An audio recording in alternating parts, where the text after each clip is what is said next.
Hello and welcome to TopX, where we count down the very best of YouTube.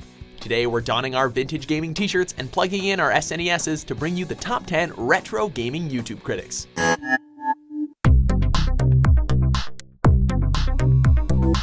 These fine channels and hosts have been selected based on a number of factors, including subscriber counts, monthly views, and personal preference. We do have to limit the list to channels that mainly deal with retro gaming and that are English speaking. Thus, we must unfortunately exclude the likes of the game theorists and joueurs du grenier. Nous allons affronter les dragons. Oh, tiens, c'est bizarre, c'était pas comme ça dans mes souvenirs. Number 10, Ahoy. Let's go on a journey into the heart of gaming. Ahoy seems to have that kind of exploratory attitude in mind for his videos, given his interests in explaining and analyzing the intricate details of a game's creation. Billions of dollars poured into education, and no expense spared on technology. Computers were now an essential part of academia. Ranging from 20 minutes to an hour in length, his reviews and other content are part critical think pieces, part documentary, and entirely impressive in their scope. Its treatment of the living dead is far removed from modern expectations. Essentially, a new twist on vampire legend. On top of that, Ahoy's videos boast a tight production technique, from their good pacing to the use of clear, colorful infographics. Zombies straddle several eras. They endure courtesy of an occasional willingness to defy definition and break the rules. Number 9, Happy Console Gamer. How can you go wrong with an optimistic outlook? This cheerful game critic opts to infuse his reviews with a more personal touch than most. He goes into detail about how he obtained certain games, what he thought of them as a kid, and so forth, which works as a way to connect with his audience. I got up the next morning, straight to the PlayStation. Yep. On, and I'm in. Yeah. You know, it was just like totally virtual reality. I'm in this game. Happy Console Gamer taps into that all too familiar sense of awe and wonder associated with childhood gaming, with every point he makes clearly coming from a place of love. I just absolutely adore the game. It's not just like some fighting beat 'em up game. I was, oh yeah, it's kind of something I played in my childhood. Streets of Rage really had an impact on my generation. Of course, he doesn't shy away from some deprecating humor as well. How the do you? Because you come over and you're like, oh yeah, I'll get this for you, you know, that stuff for you, no problem. Ding, ding, ding, ding, ding, ding, ding, ding, ding, ding. I'm like, oh, I can't do that. Number 8, GameZack. A two-host show run by Joe Redifer and Dave White. GameZack is very much a balance of personality and theme. Reviews feature the duo going back and forth in justifying what games they've chosen for the episode, with their individual preferences and quirks shining through in the commentary.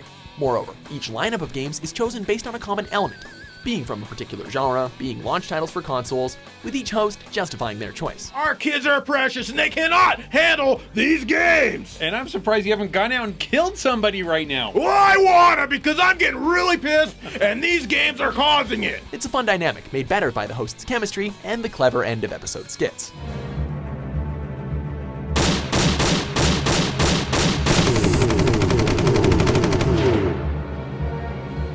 Number 7, The Gaming Historian. Sometimes, to know what the future holds, it's important to look back. Enter Norman Caruso, a gaming enthusiast with a degree in history who's not afraid to dive deep into gaming's storied past. So let's dive into the history of the Famicom Disk System, what it was, why it was created, and how it failed. His work as the gaming historian definitely has some of the most range of any retro gaming critic. Caruso has discussed specific developers, intercompany conflicts, and even the historical basis of certain games. It all revolves around a big legal battle between two juggernauts in the video game industry. Whatever the subject, the gaming historian remains clear and fair in his analysis, even when contextualizing some of the gaming industry's most divisive and controversial moments. Although significantly less popular than Mortal Kombat, Night Trap was just as controversial. Number 6, Metal Jesus Rocks. Get ready to bang your fists, thrash your hair, and enjoy some delightful criticism. Metal Jesus Rocks has an unspoken focus on the early to mid-90s in terms of retro gaming critique, with the spotlight often landing on obscure or forgotten titles. When the bosses are these huge fish, I mean, you know the game's gonna be great, right? Yeah. What's disarming, but absolutely welcome, is how open-minded and affable Metal Jesus seems to be. He gets along well with his co-hosts and guests, talks candidly about the aesthetic choices and experimental games of the 90s, and maintains a healthy amount of curiosity about the medium. Despite getting good reviews when it was released, the game sold very poorly in North America.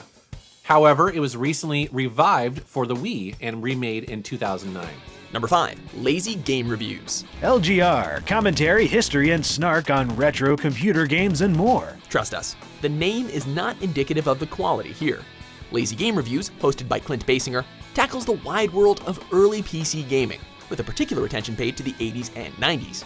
Clint's greatest strength as a critic is his in-depth understanding of the era. He navigates the minutiae of older computing technology with ease, and never ceases to impress with his surplus of facts. The way it plays with the aesthetic of the levels and the pacing of the combat is masterful, to the point where having one without the other is doable, but why would you do that?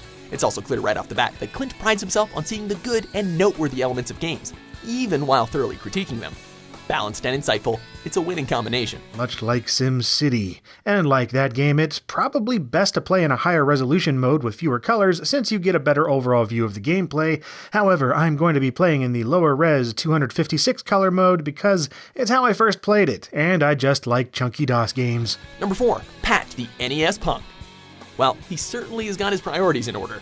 Based in New Jersey, Pat the NES Punk mostly reviews significantly flawed or atrocious Nintendo Entertainment System games, though the creations of other Golden Age game companies occasionally rear their heads too. There's also an awkward jump punch, a crouching punch, and the ability to crawl, probably to the control deck to push the power button. Pat approaches reviews from an informative Let's Play-esque manner, taking the audience through the experience of playing this or that game.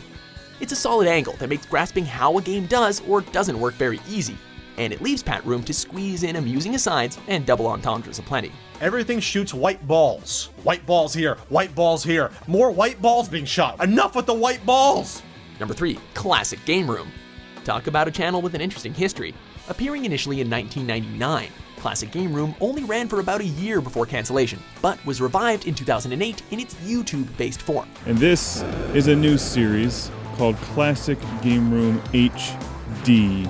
The show has regularly dedicated time and energy to reviewing older games and gaming-themed paraphernalia, though it doesn't stray away from modern titles either. Its big draw is its host, Mark Bussler, who exudes confidence when speaking about games and manages to capture the youthful whimsy that older games inspire in people. When you're sniping people, it gives you this drug to take that like slows down your heart rate and keeps you from shaking as much. I still can't pronounce it though. I mean, Diazepam. That the show proved popular enough to inspire the creation of the CGR Undertow spin-off channel isn't surprising.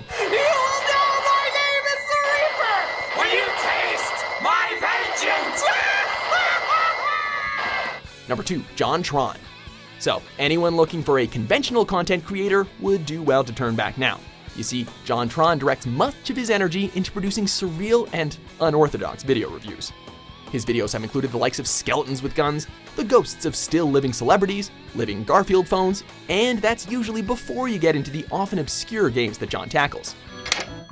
Hello? Oh God, I forgot that's part of your body! Fortunately, the sheer absurdity of Jontron is held together by excellent production values and John's wholehearted embrace of his character's slightly unhinged persona. It's wacky and weird material of the best variety. Unlike you, after your mass extinction, okay, I get a second try. And I think I know where I'm going to direct this. Oh my God, that's so mean. Before we unveil our top pick, here are a few honorable mentions.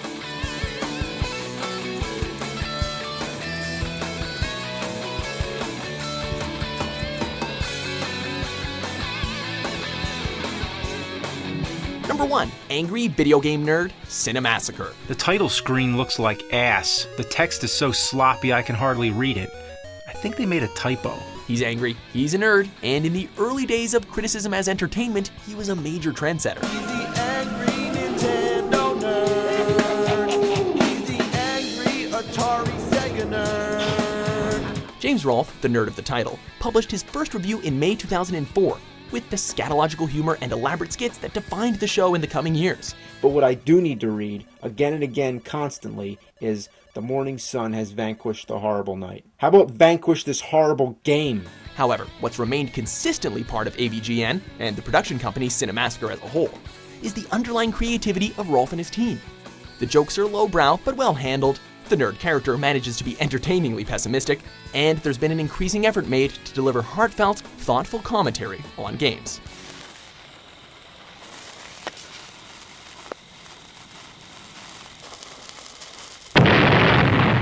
Well, that's our list, but there are probably many more praiseworthy retro gaming critics out there. So tell us about them in the comments below. Be sure to check us out on Twitter, Instagram, and Facebook, and for more top 10s published every day, be sure to subscribe to WatchMojo.com. Maybe subscribe. You probably won't regret it.